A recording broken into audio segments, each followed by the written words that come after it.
Nuwun sewu, menika paduka menika rawuh teng mriki. Ndika menika Nalendra saking pundi sinten jejulukipun? Mengko sikik sadurunge aku nepungke kelawan sing dadi jejuluk ingsun, aku tak takon apa ning Karang Kadempel ki kira-kira ora ana kipas? Nggih wonten, wonten. Genjik ya ngapa kowe? Ngapa to, Pak? Ming nyenuk eneng kono. Agek video call.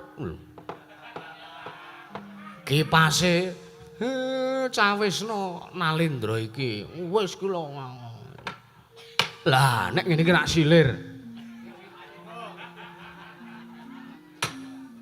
Nggih ngapunten kahanan desa nggih ngeten iki. Ya Semar ora dadi ngopo? Nggih. Najeng kula tak nyuwun dawuh paduka menika Nalendra saking pundi? Tepungke Kyai Semar. Ya ingsun iki Nalendra ing Trembelo Suket. Jejulukku Prabu Dewa Suharjo. Prabu Dewa Suharjo. Ya Nalendra ing Trembelo Suket. Prabu Dewa Suharjo. Dasar kepara nyata Semar.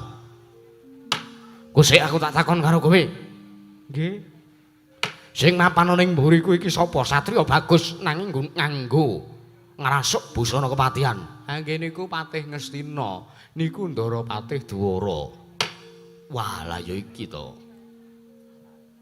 Nggonku sowan ning ngarsane Kyai Semar Badranaya malah aku ketemu karo Nayakaning Praja Negara Ngastina ingkang saiki diasta kebawat keperintahe dening Nalendra Muda, ya kuwi Sirun Prabu Warikesit. Ha nggih, nggih.